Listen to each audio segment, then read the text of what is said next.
Class 10 का first chapter के next topic पे which is types of chemical reactions. हमने पढ़ा कि केमिकल रिएक्शंस क्या होती है, उसमें रिएक्टेंट्स किसे कहा जाता है, प्रोडक्ट किसे कहा जाता है। अब ये केमिकल रिएक्शंस कितने टाइप की होती है ये हमने देखा है। तो बेसिकली जो केमिकल रिएक्शंस होती हैं हमारे 4 मेजर टाइप्स की होती हैं, which is combination reaction, decomposition reaction, displacement reaction and double displacement reaction. यहाँ पे जो रिएक्शंस के नेम हैं इनसे काफ़ी चीज़ें में क्लियर हो जाती हैं कि किस तरह का रिएक्शन होता होगा। जैसे फर्स्ट अगर आप देख सकते हो कॉम्बिनेशन रिएक्शन, जो कि बना है वर्ड कंबाइन से। कंबाइन का मतलब क्या होता है, जुड़ जाना। तो इसमें क्या होता है कि हमारे पास मान लीजिए दो हमारे पास रिएक्टेंट्स हैं ए और बी, कुछ भी हो सकता है। जब उन्होंने आपस में रिएक्ट किया तो उन्होंने एक प्रोडक्ट बनाया सी, यानी कि ए और बी क्या करके कंबाइन होकर उन्हें नया चीज बनाई जिसको हम बोलते हैं प्रोडक्ट यानी कि सी। तो इस रिएक्शन को हम क्या बोलेंगे, कॉम्बिनेशन रिएक्शन। एग्जांपल समझते हैं। फर्स्ट एग्जांपल, जब भी मैग्नीशियम जो है ऑक्सीजन के साथ रिएक्ट करता है तो ये बनाता है मैग्नीशियम ऑक्साइड। ठीक है, इसको बैलेंस कर देते हैं। अब यहाँ पे देखिए मैग्नीशियम और ऑक्सीजन क्या है, यहाँ पे हमारे रिएक्टेंट्स हैं। ये दोनों रिएक्टेंट्स आपस में कंबाइन करें, कंबाइन करने के बाद इन्होंने क्या बना दिया, एक नया प्रोडक्ट बना दिया मैग्नीशियम ऑक्साइड। तो यहाँ पे दो हमारे रिएक्टेंट्स कंबाइन हो रहे हैं, so this is an example of combination reaction. ठीक है, एक और एग्जांपल समझते हैं इसके लिए। हमारे पास CaO that is calcium oxide. Calcium oxide का जो हमारा कॉमन नेम है दैट इज क्विकलाइन।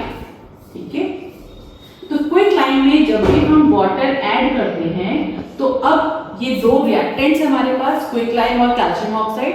जब भी ये वाटर के साथ रिएक्ट करेगा, इसमें हम वाटर ऐड करते हैं तो हमारे पास एक नया प्रोडक्ट जो है वो बनता है, एक नया सब्सटेंस बनता है which is CaOH2 that is calcium hydroxide. OH stands for hydroxide, so it is calcium hydroxide. और इसका जो हमारे पास जनरल नेम है, कॉमन नेम है, वो क्या है हमारे पास स्लेग लाइन। और आपने सुना होगा लाइम वाटर बहुत बार वर्ड, तो दिस इज लाइम वाटर। ठीक है, तो यहाँ पर भी दो रिएक्टेंट्स कंबाइन करके उन्होंने एक प्रोडक्ट बनाया है, दो चीजें कंबाइन हुई हैं, तो this is also an example of combination reaction. अब इस रिएक्शन में थोड़ा सा ध्यान देने वाली बात क्या है कि आपको याद रखना है, आपको एनसीईआरटी की एक लाइन को आपने बहुत अच्छे से पढ़ना है। तो क्या देखा है इसमें कि क्या होता है कि ये जो प्रोसेस है ना, ये हम लोग जब व्हाइट वॉशिंग करते हैं वहां पे जो हम यूज करते हैं, चूना जो होता है उसको हम वाटर में डालते हैं। ठीक है, वो कैल्शियम हाइड्रोक्साइड जो है वो बनाता है। जब इस कैल्शियम हाइड्रोक्साइड की लेयर को हम लोग दीवार पे हम लोग जो है व्हाइट वॉश मतलब करते हैं, तो क्या होता है 2-3 दिनों बाद, ठीक है, 2-3 दिनों बाद क्या होता है कि ये जो कैल्शियम हाइड्रोक्साइड है ये कन्वर्ट एक व्हाइट कलर की शाइनिंग सी जो है आपकी लेयरिंग जो है डिपॉजिट हो जाती है हमारी दीवारों पे, और तुम्हारी दीवारें काफी साफ सुथरी चमकीली नजर आती हैं।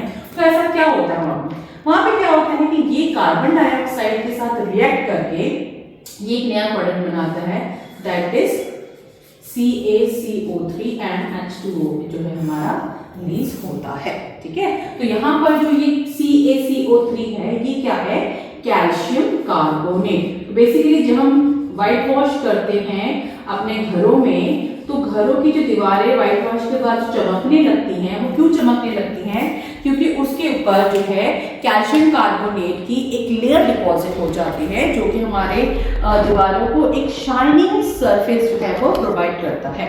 ठीक है, तो यहाँ से आपसे पूछा जा सकता है। अब एक और चीज, दूसरी चीज क्या है यहाँ पर देखने वाली कि देखिए इन दोनों रिएक्शंस में ना आपने पहले पढ़ाया था मैंने कि मैग्नीशियम जब ऑक्सीजन के साथ रिएक्ट किया तो वो एक व्हाइट कलर की डार्कनिंग फ्लेम प्रोड्यूस करता है, और बहुत ज्यादा डार्कनिंग, बहुत ज्यादा चमकीली फ्लेम होती है, यानी कि हीट जो होती है इस प्रोसेस में रिलीज होती है। ठीक है, और इस प्रोसेस में भी जब हम क्विकलाइन को यानी कि चूने को जब हम वाटर में ऐड करते हैं, मैंने बताया था आपको कि टेम्परेचर चेंज होता है तो जो बीकर होता है वो भी क्या हो जाता है, गर्म हो जाता है, ऑब्वियसली कुछ हीट रिलीज होती होगी।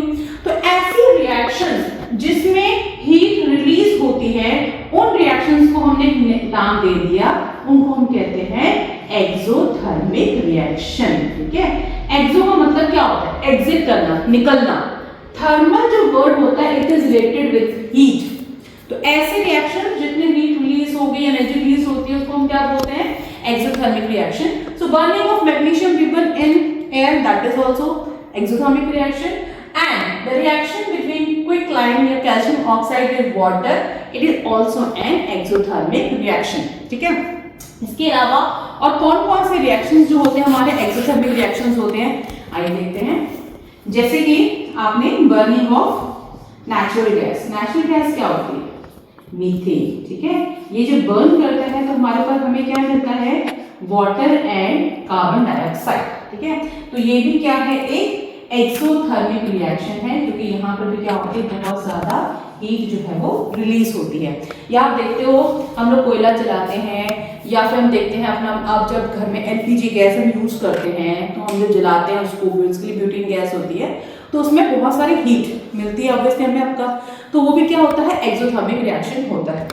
एक बहुत इंपॉर्टेंट जो आपकी बुक में गिवन है, एनसीईआरटी में, जो आपको बहुत ज्यादा ध्यान में रखना है कि उस रिएक्शन के बारे में, कि क्या रेस्पिरेशन भी एक एक्सोथर्मिक रिएक्शन है कि नहीं, हमें पता चलता है। ठीक है, अब रेस्पिरेशन में होता क्या है? हमें पता है कि जब भी हम खाना खाते हैं, बेसिकली हम खाना क्यों खाते हैं?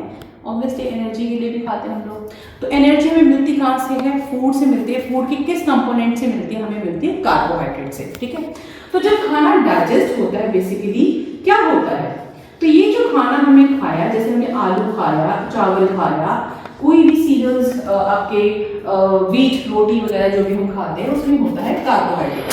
कार्बोहाइड्रेट जब डाइजेस्ट होता है तो ये डाइजेस्ट हो जाता है किसमें? एक सिंपल फॉर्म में, जिसको हम कहते हैं ग्लूकोज। ग्लूकोज का फॉर्मूला क्या होता है? C6H12O6, right. अब बेसिकली कार्बोहाइड्रेट से हमें एनर्जी मिलती है, यानी कि यहाँ से हमें एनर्जी मिलनी चाहिए। तो रेस्पिरेशन में क्या होता है कि रेस्पिरेशन में जो भी हम ऑक्सीजन हम लोग कंज्यूम करते हैं, हम लोग इनहेल करते हैं ऑक्सीजन, वो ऑक्सीजन इस ग्लूकोज के साथ रिएक्ट करके क्या बनाती है? कार्बन डाइऑक्साइड बनाती है, वाटर रिलीज होता है और बहुत सारी एनर्जी भी रिलीज होती है। तो बहुत सारी एनर्जी जो है वो रिलीज होती है, इसीलिए हमारा जो रेस्पिरेशन होता है वो भी कैसा प्रोसेस होगा? एक एक्सोथर्मिक रिएक्शन होगा, जो कि आपको याद रखना है।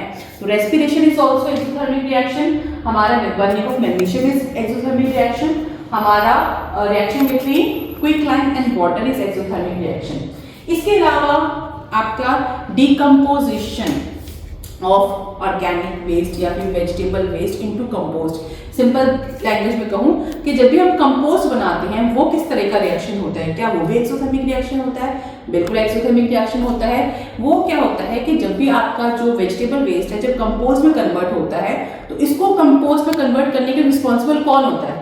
बैक्टीरिया एंड सम फंजाई वगैरह। तो ये बैक्टीरिया क्या करते हैं? During that process they also release energy in the form of heat. तो डिकम्पोजिशन ऑफ वेजिटेबल वेस्ट या ऑर्गेनिक मैटर इनटू कंपोस्ट या कंपोस्टिंग, सिंपल अगर क्वेश्चन आता है आपका, तो that is also an exothermic reaction. तो यहाँ पर हमारा कॉम्बिनेशन रिएक्शन क्लियर है आपको, आई होप। और हमने यहाँ पे देखा कि एक्सोथर्मिक रिएक्शंस क्या होते हैं। नेक्स्ट हम चलते हैं किस पे? हम चलते हैं अपने next type of reaction which is decomposition reaction. ठीक है।